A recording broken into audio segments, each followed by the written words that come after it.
Thank you very much indeed. What can I say that I haven't said already?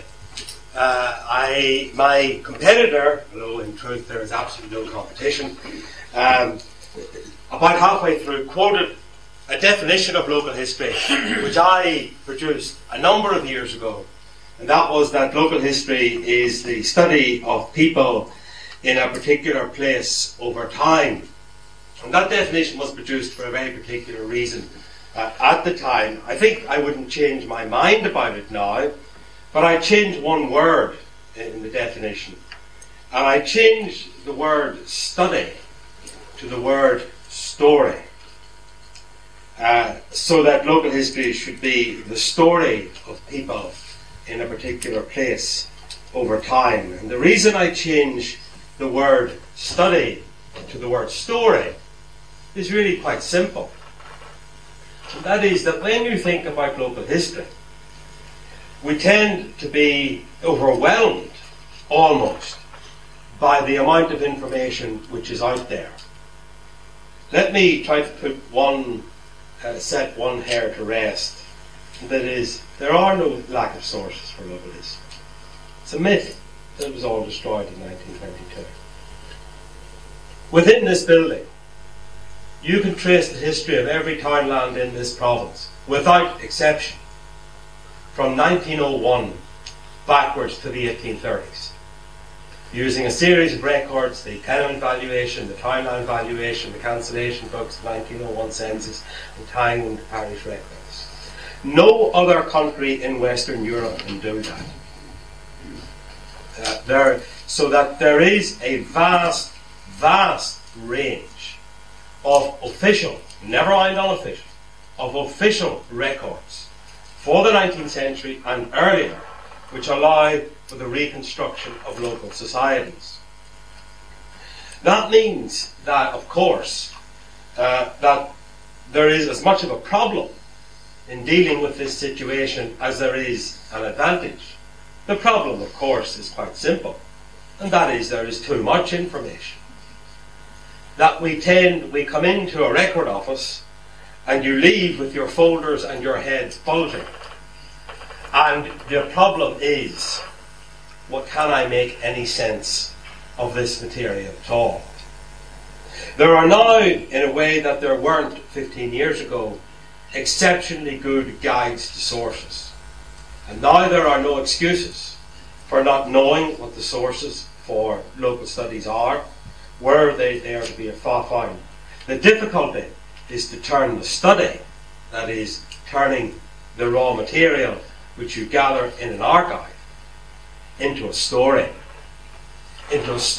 of people in a particular place, of trying to use the material that you gather in a particular way to give a sense of how a local place and a local group of people have evolved over time.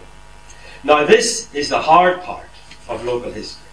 Don Atkinson, I suppose I've said how local history is difficult. It is difficult, not for what it gathers, but for how it has to use what it gathers. It requires a great deal of thought, and it requires tricks, the sort of tricks that a storyteller is well used to using. What do I mean by this? One of the most important tricks, if you like, that the local storyteller or the local historical storyteller, because it's not any old story, it's a very particular type of story, uses is by poking and prodding evidence with other questions. Because the evidence that you gather in itself tells you very little. It's only when you begin to ask the evidence questions, rather like a witness in a trial, that you start to get some answers. Let me give you an example of what I mean. There is, I am sure, no one in this room who does not have a relation with a marriage certificate or with an entry in a marriage register somewhere. Those of you who are interested in genealogy know exactly what I'm talking about. You plough your way through a register until you find your great-grandfather, your great-grandmother married on a particular day by a particular minister. And there, for many of us, that's where the story stops. That is as far as we go. But if you're interested in trying to understand how the local world works, that's not where the story stops. That's where the questions start. They were married in February. Why in February? Why not at any other point in time? They had a choice in February to marry or not at that point. Why did they choose? An immediate question which should send you back to the records to say, was within that parish were lots of people married in February? Or were very few people married in February? You must set your marriage in context. And if it turns out that lots of people are indeed married in February, why? Is it a slack period?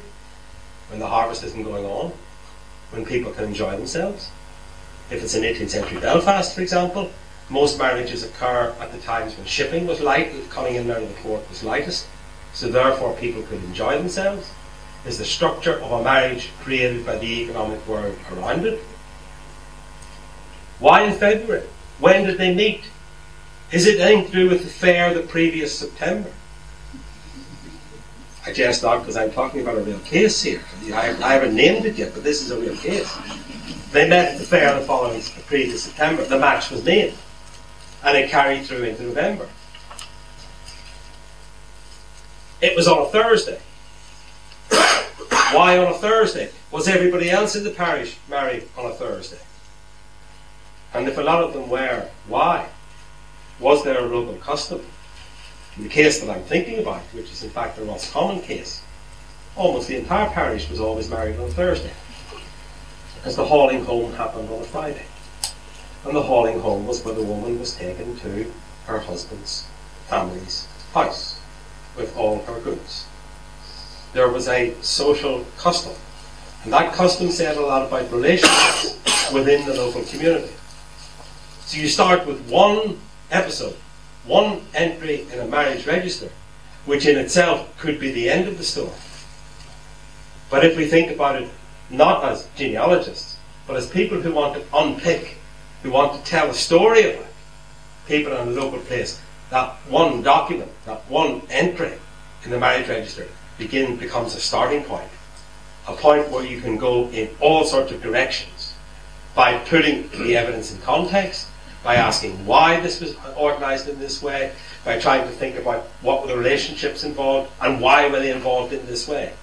So that something as obvious as a marriage certificate, which everyone in this room will have access to in a family context, can become the beginnings of a 25,000 word book with relatively little extra evidence.